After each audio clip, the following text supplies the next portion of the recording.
Good morning students. Today we will start business study of class 12th class.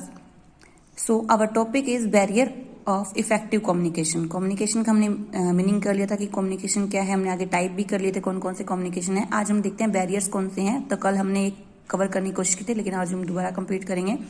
4 type के barriers आते हैं किसी भी कम्युनिकेशन को जब हम करते हैं तो उसमें कुछ एक बाधाएं आती हैं. कौन कौन सी हैं? सिमेंटिक बैरियर्स हैं, साइकोलॉजिकल और इमोशन बैरियर्स है, ऑर्गेनाइजेशनल बैरियर्स और पर्सनल है. एक एक करके हम सबको देखते हैं. सबसे पहले हम बात करते हैं आपका इसमें सिमेंटिक बैरियर्स की, जो भी हमने कल भी बात की थी. कई बार क्या करते हैं कि जो आपका रिसीवर है, जो आपका सेंडर है, जिस वे में उसको भेजना चाह रहा है आपका इसमें, तो कई बार रिसीवर उसको उस वे में नहीं ले पाता है. या फिर हम कई बार क्या करते हैं, हम लोग क्या है, जो सेंडर है वही क्या है, कुछ एक उसकी फॉर्मेशन जो है वो गलत कर देता है, कुछ सिंबल्स गलत उठा लेता है आपका इसमें, उसको फिगर, उसके जेस्चर वगैरह गलत हो जाता है, जिस वजह से क्या है रिसीवर क्या है उसको अच्छे से रिसीव नहीं कर पाता है या फिर उसको समझ नहीं पाता है उस चीज को. तो ये क्या आता है उसमें सिमेंटिक आपके बैरियर्स आते हैं. जैसे बैडली एक्सप्रेस, हमने कोई मैसेज है उसको बहुत बुरी तरह से एक्सप्रेस किया, यानी कि हमारे वर्ड्स वो सीक्वेंस में नहीं है या लाइन प्रॉपरली नहीं है आपका इसमें, वर्ड्स की सिस्टमेटिक तरीके से हमने नहीं किया है. इस तरीके से होता है जो वर्ड्स और सिंबल आपका इसमें है वो डिफरेंट मीनिंग दे रहे हैं आपका. कुछ आप कहना चाह रहे हो उसके अंदर आपको, जैसे कि कल हमने बात की थी वैल्यू वर्ड है. वैल्यू का मतलब आपस में मूल्य भी होता है और महत्व भी होता है. तो कहीं पर हम पूछते हैं कि इसकी वैल्यू क्या है, यानी कि इसका प्राइस क्या है. और कई बार कहते हैं कि हम कितनी वैल्यू रखती है, वैल्यूएबल चीजें हमारे लिए कितना महत्व रखती है चीजें हमारे पास में. तो एक ही वर्ड के कई बार कई मीनिंग आते हैं. तो आपका सेंडर किस वे में कह रहा है तो कई बार रिसीवर उसको उस वे में नहीं ले पाता है. आगे फॉल्टी ट्रांसलेशन, आपका इसमें जो ट्रांसलेशन है वो फॉल्टी यानी कि गलत हो जाती है आपका इसमें, कि समझ नहीं पाता जो रिसीवर है वो उसको गलत तरीके से समझ जाता है आपका इसमें, या फिर उसको अपनी ही लैंग्वेज में उसको मॉड्यूल कर लेता है कि हाँ जी रिसीवर जो सेंडर है वो आपको यही कहने की कोशिश कर रहा है. तो ये आपका कई बार क्या होता है, फॉल्टी ट्रांसलेशन हो जाता है. अनक्लियर अजम्पशंस, कई बार क्या है जो सेंडर है वो भेजने वाला वो पहले ही अजम्पशंस कर देता है कि रिसीवर को शायद ये बातें तो पता ही होंगी, तो उससे आगे स्टार्ट कर देता है. या फिर वो बातें वो क्लियर नहीं करता ढंग से. ये सोचते हैं कि हाँ जी आपको इतना तो आता ही होगा. जैसे कि हम कोई बात उठा रहे तो हमने सोचा कि कई बार हमारे माइंड में भी सेट होता है कि आपने ये चीजें तो 11th में पढ़ी होगी, इनको क्या क्लियर करने की जरूरत है, हम आगे कंटिन्यू करते हैं. तो कई बार ये जम्पशन हमारी गलत हो जाती है. इस वजह से क्या आपका रिसीवर जो है उस चीज को सही से नहीं समझ पाता है. टेक्निकल गार्जन आपका कई बार आ जाता है. टेक्निकली कोई आपका इसमें गलतियां हो जाती है आपका इसमें, जैसे कि उसकी क्वालिटी अच्छी नहीं है, कंट्रोल अच्छा नहीं किया आपका इसमें उसका, या फिर आपका बीच में कोई आपका टेक्निकल इश्यू कई बार आ जाते हैं. जैसे हम फोन पे कोई बात करें तो लाइन आपकी करेक्ट नहीं मिल पाती है, कुछ ऐसी दिक्कत आ जाती है आपका इसमें. बॉडी लैंग्वेज और जेस्चर डिकोड करते हैं कि जो हम, जैसे हमारे हाथ, हमारा बॉडी मूवमेंट कर रही है लेकिन हमारे वर्ड्स उससे मैच नहीं करते. हम हाथ से कुछ और सिंबल दिखाने की कोशिश कर लेकिन मुंह से कुछ और बोल रहे हैं. तो कई बार ये भी आपका क्या है, डिकोडिंग की वजह से भी क्या है कई बार रॉन्ग अंडरस्टूड जाते हैं कि वो बच्चे आपके वर्ड्स पे जाएं और आपके सिंबल्स पे जाएं. तो इस वजह से भी क्या है कई बार आपकी गलतियां होने के चांसेस होते हैं. सेकेंड हमें दे रखा है इमोशनल बैरियर, साइकोलॉजिकल बैरियर और इमोशनल बैरियर्स. इमोशनल बैरियर्स भी आपके कई बार काफी बार आपके क्या है कम्युनिकेशन के बीच में आते हैं. जैसे कौन कौन से हम देखते हैं. नंबर 1 में दे रखा है पास में प्री मैच्योर इवोल्यूशन. कई बार क्या होता है पास में कि जो रिसीवर होता है वो उसका माइंड अभी तक इतना मैच्योर नहीं होता कि वो उन चीजों को समझे. आपका में प्री मैच्योर होता है पास में कि हम ये जम्पशन कर लेते हैं कि हाँ जी ये समझ जाएगा आपका में, ये चीजें तो उसको पता ही होंगी, लेकिन वो इतनी उसका माइंड है वो इतना मैच्योर नहीं होता है उस टाइम पर आपका में. तो वो क्या होता है कई बार ऐसी बाधाएं भी आपकी क्या है आ जाती हैं आपके कम्युनिकेशन के अंदर. लैक ऑफ अटेंशन, कई बार अटेंशन नहीं देता, वो मेंटली डिस्टर्ब होता है, कहीं और ध्यान होता है उसका, उसमें पूरी अटेंशन नहीं होती है उसके, कहीं और किसी काम में बिजी होता है. जैसे कि जैसे कि मैं पढ़ा रही होती हूँ, आप कुछ काम अपनी चीजें अपने डेस्क पे कुछ और किसी और सब्जेक्ट का काम कर रहे होते हो, तो आपका टेंशन नहीं होता. फिर आप पूछते हो कि मैम ने आज क्या करवाया, तो आपका टेंशन नहीं होता कई बार. तो इस वजह से भी क्या है आपका कई बार वो मैसेज आप तक नहीं पहुंच पाएगा, तो वो रॉन्ग कम्युनिकेशन हो गया आपका.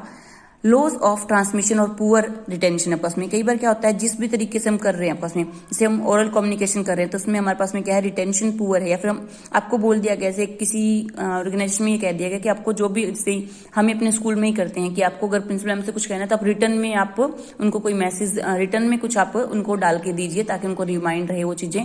कई बार हम ओरली कोई बात करते हैं कुछ टाइम बाद में उसको भूल जाते हैं तो वो चीजें कंप्लीट नहीं हो पाती, या फिर बाद में हम सोचते हैं कि क्या काम कहा गया था हमें, क्या चीज थी वो, क्या किसके बारे में बात हो रही थी, तो हमारा क्योंकि हम रिकॉल नहीं कर पाते हैं तो रिटर्न में कई बार नहीं होते हैं, ओरली चीजें हो जाती हैं तो हम कई बार भूल जाते हैं, और कई बार रिटर्न में चीजें भी हमारे पास हमसे स्किप हो जाती हैं. तो ये भी हमारे पास में क्या है इमोशनली बैरियर्स आ जाते हैं. आगे डिसट्रस्ट, कई बार क्या होता है जो आपस में ट्रस्ट भी नहीं करते हैं। अब सुपीरियर है वो अपने सबॉर्डिनेट पे ट्रस्ट नहीं करते हैं और जो सबॉर्डिनेट है वो अपने सुपीरियर पे ट्रस्ट नहीं करता। डिसट्रस्ट की वजह से भी क्या करते हैं वो लोग, क्या करते हैं वो सोचते हैं कि हाँ जी इन्होंने, मतलब कि वो उसको सीरियस नहीं लेते हैं आपस में, उनको विश्वास नहीं होता, वो सोचते हैं कि झूठ है ये, आपस में मीनिंगलेस सी चीजें आपस में। तो इस वजह से भी क्या है आपका जो कम्युनिकेशन है वो प्रॉपरली नहीं हो पाता है। आगे में दे रखा है थर्ड आपका ऑर्गेनाइजेशनल बैरियर्स। अब ऑर्गेनाइजेशन के क्या क्या बैरियर्स हैं वो हम देखते हैं। कई बार ऑर्गेनाइजेशन की पॉलिसी कुछ ऐसी होती है जिसकी वजह से भी बैरियर्स हो जाता है। जैसे कि कोई आपको जैसे कह रखा है कोई काम में आपका है वो रिटन फॉर्म में होना चाहिए, लेकिन आप जितना आप लिखने में आप टाइम वेस्ट करोगे इतने में आप वर्बली उसको बता के आ जाते हैं तो वो अब तक हो भी चुका होता, क्योंकि टाइम वेस्टिंग वाला, या फिर अटेंशन भी नहीं देते हैं बाद में सिचुएशन के ऊपर। तो कई बार रिटन फॉर्म में ही देना है आपको, यानी कि कुछ पॉलिसी ऐसे बना देते हैं कि आपको इसके थ्रू, इस चैनल के थ्रू आपको करना है। आप पहले इनको दोगे, फिर वो मैसेज आगे उसको देंगे, फिर वो मैसेज आगे उस तक पहुंचेगा। तो लास्ट जहां तक मैनेजर तक जो वो मैसेज पहुंचता है तो वो बहुत टाइम हो जाता है, उसमें बहुत ज्यादा डिले हो जाती है। तो ये बैरियर्स आपके कई बार कम्युनिकेशन के अंदर देखे जाते हैं। सेकंड में दे रखा है रूल्स और रेगुलेशन। कई बार रूल्स और रेगुलेशन भी कुछ ऐसे होते हैं आपके पास में कि आपका सब्जेक्ट मैटर कैसा होना चाहिए, आपको किस लैंग्वेज में उसको लिखना है। हो सकता है आपके जो सुपीरियर्स हैं, सबॉर्डिनेट्स हैं, उनको वो उस लैंग्वेज में नहीं आता हो। जैसे कई बार हार्ड एंड फास्ट रूल कर देते हैं कि आपको इंग्लिश लैंग्वेज में ही आपको लेटर टाइप करना है, वो भी फॉर्मल तरीके से, जैसे ईमेल वगैरह पे आते हैं हमारे। तो कई बार नहीं आता है किसी भी इंप्लॉय को, तो वो कम्युनिकेशन करने से फिर डरता है। तो ये भी आपका रूल्स और रेगुलेशन भी कई बार क्या बहुत ज्यादा बैरियर्स बन जाते हैं। स्टेटस कई बार इशू कर जाता है आपका में कि हम ये चीजों के बारे में डिस्कस करेंगे, इस चीजों के बारे में हम कहेंगे, या फिर हमें उनसे बात नहीं करने। तो एक गैप बन जाता है आपका इसमें सबॉर्डिनेट और सुपीरियर के बीच में, साइकोलॉजिकल डिस्टेंस आ जाती है। तो ये भी चीजें भी आपके क्या करती हैं, बैरियर्स बन जाते हैं। फोर्थ में देखा है कॉम्प्लेक्सिटी इन ऑर्गेनाइजेशन स्ट्रक्चर। कई बार आपका जो बहुत ज्यादा कॉम्प्लेक्स जैसे बताया ना आपस में कि वहां से कोई वर्ड आपका वहां से किसी और को मिलेगा वो मैसेज, उसके बारे में किसी और को जाएगा पास में, तो बड़ी लंबा प्रोसेस हो जाता है पास में। अगर कुछ वर्ड में कहीं तो पास में कई बार क्या होता है नेगेटिव थिंग्स और क्रिटिसिज्म इनके अंदर आपका कंक्लूड होता है कि नहीं ये चीज तो नहीं हो सकती, ये तो ऐसा नहीं हो सकता, तो पहले अपना सुन लेते हो। तो वो चीजें भी आपका इसमें क्या है आपका नेगेटिव फीलिंग देती है। Organisational facilities. अब कई बार क्या होता है कम्युनिकेशन के लिए आपस में कुछ फैसिलिटीज की जरूरत होती है, वही आपका पास में टाइम से नहीं होती, पास में या क्लियर नहीं होती। जैसे आपको प्रोवाइड किया गया कोई फैसिलिटी कि आपको कोई काम है, कोई ईमेल भेजनी है नेट के थ्रू, और उस दिन आपका क्या इंटरनेट नहीं चल रहा पास में, या फिर वो चीजें अवेलेबल ही नहीं, जैसे आपका स्टेशनरी नहीं है, कोई टेलीफोन नहीं है, ट्रांजिस्टर वगैरह नहीं है, तो वो फिर आपका आपस में वो सारी फैसिलिटी आपको प्रोवाइड नहीं की, तब कम्युनिकेशन कैसे करोगे। तो वो सारी चीजें भी आपकी क्या है बैरियर बन जाती हैं कई बार। आगे हम देखते हैं पर्सनल बैरियर। अब पर्सनल बैरियर भी क्या क्या आते हैं आपके, पर्सनल बैरियर भी होते हैं, दोनों तरफ से होते हैं, सुपीरियर की तरफ से भी होते हैं, सबॉर्डिनेट की तरफ से भी होते हैं। हम देखते हैं कौन कौन से हैं। अब सुपीरियर की तरफ से कौन से होते हैं barrier related to superior. Superior को क्या हेजिटेशन होती है, क्या बैरियर्स आते हैं। Fear to challenge the authority. कई बार क्या होता है वो डर जाता है सुपीरियर की, वो अपनी अथॉरिटी को चैलेंज नहीं करना चाहता, कि वो सोचता है कि हाँ जी उसने अगर ये डिसीजन लिया, ये मैसेज उनको आगे कन्वे किया, तो जो उसके ऊपर वाले मैनेजर हैं, जो सीईओ वगैरह, वो क्या सोचेंगे, उसकी रेपुटेशन पे इफेक्ट आएगा। उसको ये भी हो सकता है उसको प्रमोट करने की बजाय डिमोट कर दिया जाए, उसको लोअर लेवल पे भेज दिया जाए। और कई बार क्या होता है कॉन्फिडेंस भी नहीं होता, कॉन्फिडेंस नहीं होता अपने सबॉर्डिनेट पे। उनको ये होता है कि नहीं, वो ट्रस्ट नहीं करते अपने सबॉर्डिनेट पे कि वो इस काम को अच्छे से करेंगे नहीं करेंगे। ट्रस्ट की वजह से, लैक ऑफ ट्रस्ट की वजह से भी क्या आपका जो सुपीरियर है वो क्या है कम्युनिकेट नहीं कर पाते हैं। कम्युनिकेशन जो अपनी उनकी उनको कोई भी इंपॉर्टेंट इन्फॉर्मेशन देनी है वो नहीं दे पाते हैं, इस वजह से कि वो नहीं लीक कर देंगे उस इन्फॉर्मेशन को, या फिर पास में वो अच्छे से नहीं लेंगे, उनको सीरियसली नहीं लेंगे। तो इस वजह से भी क्या आपका इसमें कॉन्फिडेंस में नहीं होते हैं सबॉर्डिनेट, तो इस वजह से भी बैरियर्स आते हैं।